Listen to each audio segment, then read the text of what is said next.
Hello and welcome. It's Mohammed Omari, high school English teacher. So today we are going to see a writing lesson. It's about formal letter unit 9.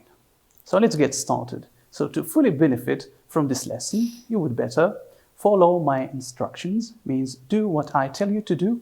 Take a pen and a paper or a notebook to write down notes and to write down what I tell you to write.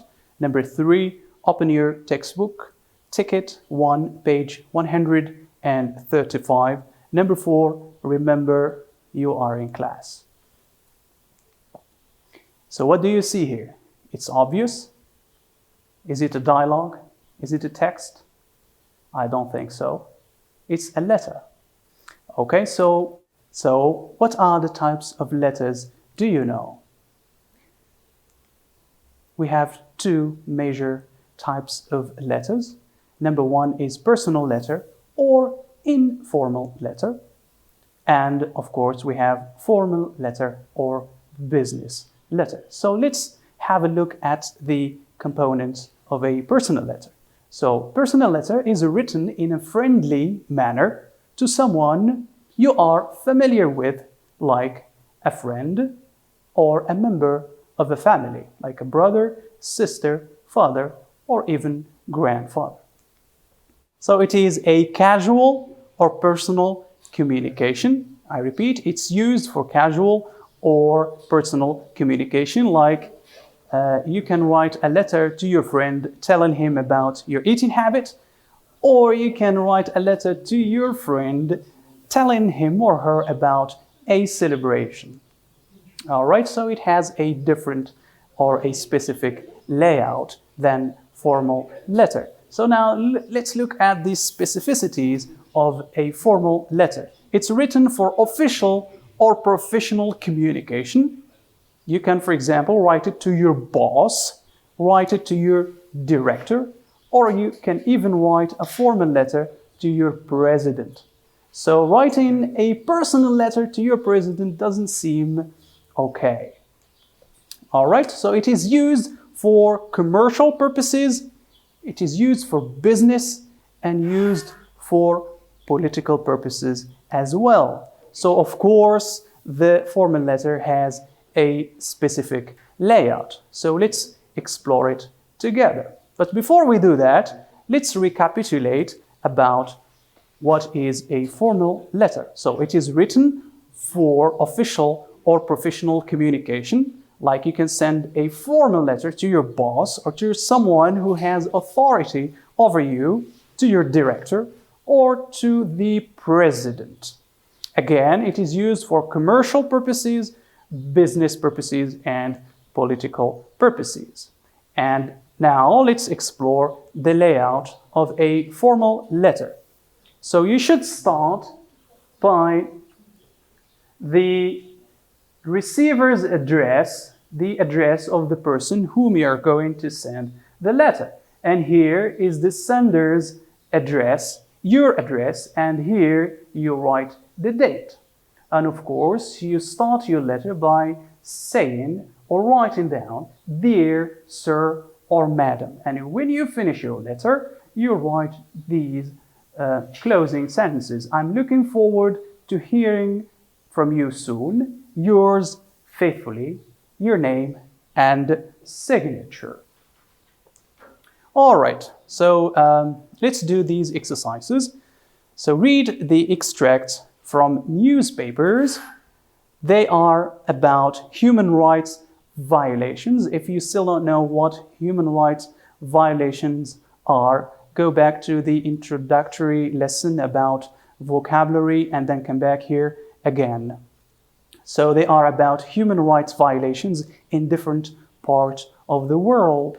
So violation number 1, children are forced to work long hours in carpet factories for very little money. They cannot go to school.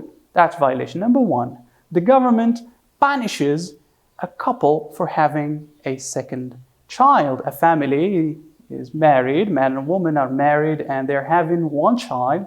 But once they have they try to have the second child, the government tried to stop them. Number 3, a criminal is held in prison for months without being charged or judged. Do you remember that everybody in the world have a right to public or just public hearing?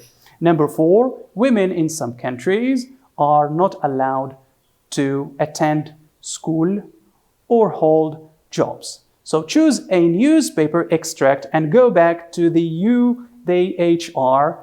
If you don't know UDHR, please go back to the introductory session again. Study it very carefully and then come back here again and find out which human right is violated. So I give you some time to finish this exercise. So go back to the UDHR and try to tell me which commandment is violated in number 1, 2, 3, and 4. So I assume you've done the exercise, so I'm helping you by giving you the answers. So for violation number 1, it violates Article 26, which is the right to education. The child is deprived from his right of going to school. Number 2, the government punishes a couple for having a second child. This statement or this action violates the article number 30, which is the government interference in people's businesses. Number 3, so this statement violates the article number 10 and 11, which is the right to fair public hearing and innocent until proven guilty. Number 4, it violates the article number 1, article number 2, and article number 26, which is discrimination between men and women. Why not men? Why only women are deprived from school?